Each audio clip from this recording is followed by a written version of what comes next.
ଆଜିର ପ୍ରଥମ ପ୍ରଶ୍ନଟି ହେଉଛି ପ୍ରତିଦିନ ସକାଳୁ କ'ଣ ଖାଇବା ଦ୍ୱାରା କିଡ଼ନୀ କେବେ ଖରାପ ହୁଏ ନାହିଁ?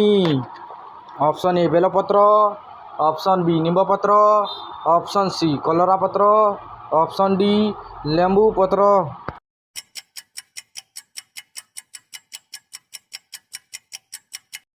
ପ୍ରଶ୍ନର ସଠିକ୍ ଉତ୍ତରଟି ହେଲା ଅପସନ୍ ଏ ବେଲପତ୍ର। ଦ୍ୱିତୀୟ ପ୍ରଶ୍ନଟି ହେଉଛି କେଉଁ ଭିଟାମିନ୍ ଅଭାବରୁ କମ୍ ବୟସରେ ବୁଢ଼ା ହେବା ଆରମ୍ଭ ହୋଇଯାଏ?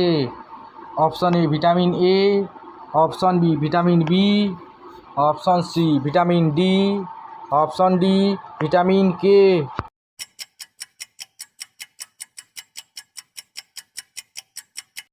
ପ୍ରଶ୍ନର ସଠିକ୍ ଉତ୍ତରଟି ହେଲା ଅପସନ୍ ସି ଭିଟାମିନ୍ ଡି। ତୃତୀୟ ପ୍ରଶ୍ନଟି ହେଉଛି କେଉଁ ପରିବାରେ ମାଛ ମାଂସ ଠାରୁ ଅଧିକ ଭିଟାମିନ୍ ରହିଥାଏ? ଅପସନ୍ ଏ ଗାଜର, option B beet, option C ସଜନା ଶାଗ, ଅପସନ୍ ଡି ସୋରିଷ ଶାଗ।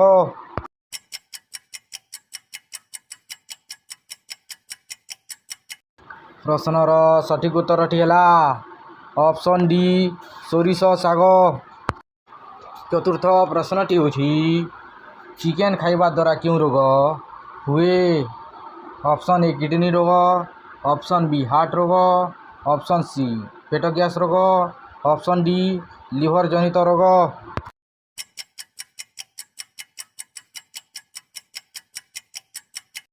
ପ୍ରଶ୍ନର ସଠିକ୍ ଉତ୍ତରଟି ହେଲା ଅପସନ୍ ବି ହାର୍ଟ ରୋଗ। ପଞ୍ଚମ ପ୍ରଶ୍ନଟି ହେଉଛି ରାତିରେ ଅନିଦ୍ରା ରହିବା ଦ୍ୱାରା କେଉଁ ଅଙ୍ଗ ଖରାପ ହୁଏ?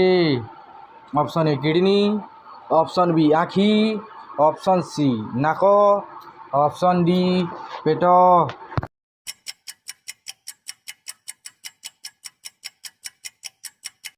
ପ୍ରଶ୍ନର ସଠିକ୍ ଉତ୍ତରଟି ହେଲା ଅପସନ୍ ବି ଆଖି। ଷଷ୍ଠ ପ୍ରଶ୍ନଟି ହେଉଛି ଲାଉ ତରକାରୀ ସହିତ କ'ଣ ଖାଇଲେ ଶରୀରରେ ଧଳା ଛଉ ହୋଇଥାଏ?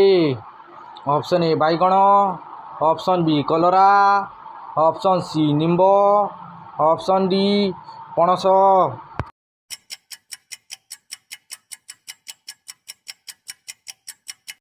ପ୍ରଶ୍ନର ସଠିକ୍ ଉତ୍ତରଟି ହେଲା ଅପସନ୍ ବି କଲରା। ସପ୍ତମ ପ୍ରଶ୍ନଟି ହେଉଛି ଅଳ୍ପ ବୟସରେ କମ୍ ଦେଖାଯାଉଥିଲେ କ'ଣ ଖାଇବା ଦ୍ୱାରା ତାହା ଭଲ ହୋଇଥାଏ? ଅପସନ୍ ଏ ଡାଲଚିନି ଚା, ଅପସନ୍ ବି କ୍ଷୀର ଚା, ଅପସନ୍ ସି କ୍ଷୀର ସହିତ ପାନମଧୁରୀ, ଅପସନ୍ ଡି ସୋରିଷ ଶାଗ।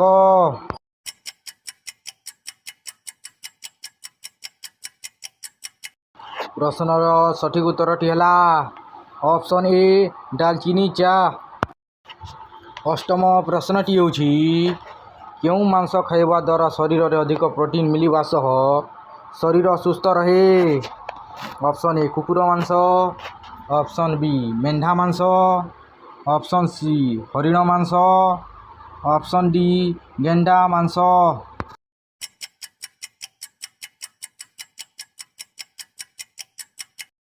ପ୍ରଶ୍ନର ସଠିକ୍ ଉତ୍ତରଟି ହେଲା ଅପସନ୍ ଡି ଗେଣ୍ଡା ମାଂସ।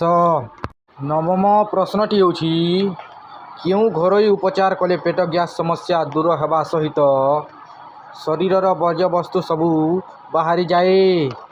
ଅପସନ୍ ଏ ପାନମଧୁରୀ ଖାଇଲେ, ଅପସନ୍ ଡି ପୋଦିନା ପତ୍ର ରସ ପିଇଲେ, ଅପସନ୍ ସି ଅଦା ଓ କାଜୁକି ଲେମ୍ବୁକୁ ମିଶାଇ ପିଇଲେ, ଅପସନ୍ ଡି ଉପରୋକ୍ତ ସମସ୍ତଙ୍କୁ ମିଶାଇ ପିଇଲେ।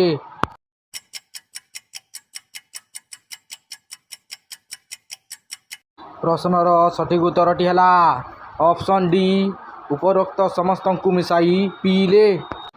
ଦଶମ ପ୍ରଶ୍ନଟି ହେଉଛି ତକିଆ ତଳେ କେଉଁ ଗଛର ପତ୍ର ରଖି ଶୋଇଲେ ସୁଖ ନିଦ୍ରା ସହ ଧନ ବୃଦ୍ଧି ହୁଏ? ଅପସନ୍ ଏ ନିମ୍ବପତ୍ର, ଅପସନ୍ ବି ବରପତ୍ର, ଅପସନ୍ ସି ଓସ୍ତପତ୍ର, ଅପସନ୍ ଡି କମଳା ପତ୍ର।